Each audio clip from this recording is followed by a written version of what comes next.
आप सब मेरे ऑनलाइन बहन भाइयों को एक बार फिर से जय मसीह की। सब परमेश्वर के अनुग्रह और दया से हम सब जीवित हैं, सही सलामत हैं। ये उसकी कृपा है, उसकी दया है, उसकी अनुग्रह है, ताकि हम इस बाइबल को पढ़कर उसके अनुग्रह और कृपा में रहें और उसके स्वभाव में ढल सकें।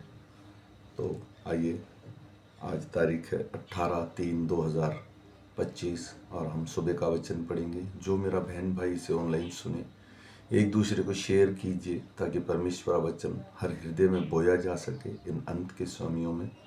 आइए हम पवित्र आत्मा के लिए विनती करेंगे ताकि हम पवित्र आत्मा पाकर उसके रूह को समझ सकें, उसके रूह में शांति पा सकें, उसके रूह में शामिल हो सकें। धन्यवाद प्रभु, धन्यवाद मेरे राजा, धन्यवाद करुणा निधान। प्रभु, आज जितने ऑनलाइन बहन भाई प्रभु और मुझ पर उस पवित्र आत्मा की बारिश कर प्रभु, जिसमें भीग जाएं प्रभु हमारे हृदय, हमारे मन, हमारे विचार, ताकि प्रभु जी हमारे हृदय को तेरा वचन मिल सके प्रभु जी, क्योंकि संसार हमें वो सुख नहीं दे सकता मेरे राजा जो तू देता है प्रभु जी, क्योंकि तेरा पवित्र आत्मा ही प्रभु हमारा वाहक है प्रभु, वही हमें मार्ग दिखाता है। इसलिए प्रभु हम तेरा वचन पढ़ने जा रहे हैं। प्रत्येक हृदय को मेरे राजा, जो भी लोग प्रभु जी इस वक्त इसे ऑनलाइन सुन रहे हैं, उसे छू लेना प्रभु, क्योंकि तेरा वचन कहता है तो दूर का भी परमेश्वर है प्रभु, पास का भी परमेश्वर है। इस तेरे वचन को सुनने और समझने में मदद करना। सारा आदर महिमा तुझे देते हैं प्रभु यीशु, आमीन। आइए भाई और बहनों, हम सुबह का वचन पढ़ेंगे मरकुस की पुस्तक में से, जो नए नियम की पुस्तक है, इसका 26 अध्याय से 47 अध्याय तक वचन तक इसके पढ़े और सुने जाने पर प्रभु की आशीष हो। और उसका दोष पत्र लिखकर उसके ऊपर लगा दिया गया। यहूदियों का राजा, उन्होंने उसके साथ 2 डाकू, एक उसकी दाहिनी और एक उसकी बाईं ओर क्रूस पर चढ़ाए। तब पवित्र शास्त्र का वह वचन पूरा हो, अपराधियों के संग गिना गया, पूरा हुआ। और मार्ग में जाने वाले सिर हिला हिलाकर और यह कह कहकर उसकी निंदा करते थे, वह मंदिर के ढाने वाले और 3 दिन में बनाने वाले क्रूस पर से उतर कर अपने आप को बचा ले।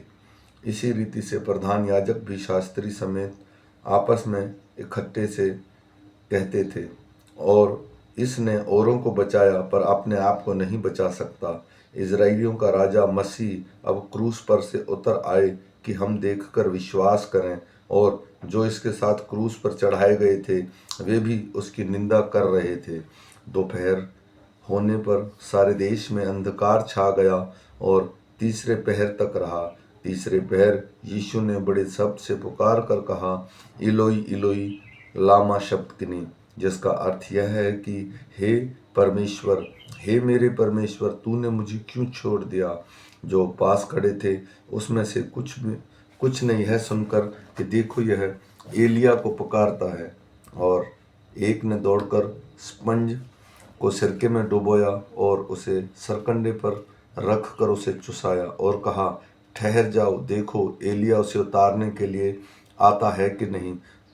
तब यीशु ने बड़े शब्द से चिल्लाकर प्राण छोड़ दिए और मंदिर का पर्दा ऊपर से नीचे तक फटकर 2 टुकड़े हो गया। जो सूबेदार उसके सामने खड़ा था, जब उसे यूं चिल्लाकर प्राण छोड़ते हुए देखा तो उसने कहा, सचमुच यह मनुष्य परमेश्वर का पुत्र था। कई स्त्रियां भी दूर से देख रही थी, उनमें मरियम मगदनी, छोटे याकूब और योबेस की माता मरियम और सलोमी थी। जब वह गलील में था तो ये उसके पीछे पीछे हो लेती थी और उसकी सेवा टहल किया करती थी। और अन्य बहुत सी स्त्रियां भी थी जो उसके साथ यरूशलेम से आई थी। जब संध्या हो गई तो इसलिए कि तैयारी का दिन था, जो सबत के दिन पहले होता है, अरिमतिया का रहने वाला यूसुफ आया, जो महासभा का सदस्य था और आप भी परमेश्वर के राज्य की बाट जो रहा था। यह हियाव करके पिलातुस के पास गया और यीशु का शव मांगा। पिलातुस को आश्चर्य हुआ कि वह इतने शीघ्र मर गया, और उसने सूबेदार को बुलाकर पूछा, क्या उसको मरे हुए देर हुई। जब उसने सूबेदार के द्वारा हाल जान लिया तो शव यूसुफ को दिला दिया। तब उसने मलमल की एक चादर मोल ली और शव को उतार कर उस चादर में लपेटा और एक कब्र में जो चट्टान में खुदी हुई थी रखा और कब्र के द्वार पर एक पत्थर लुढ़का दिया। मरियम मगदनी और योसेस की माता मरियम देख रही थी कि वह कहाँ रखा गया है। आमीन।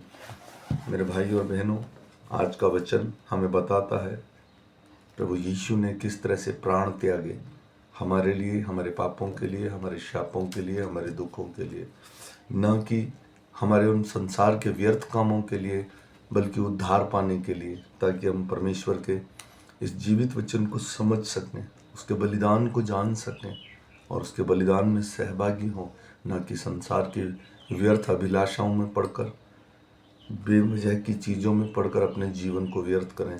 तो मैं आशा करता हूँ जितने मेरे बहन भाइयों ने सुना, ये उन सब के हृदय और मनों में काम करे, ताकि हम जानने पाएँ कि मसीह किस लिए आया था। मसीह हम लोगों के लिए उद्धार के आया था। फिर मिलेंगे शाम के वचन के साथ। तब तक सब मेरे ऑनलाइन बहन भाइयों को जय मसीह की।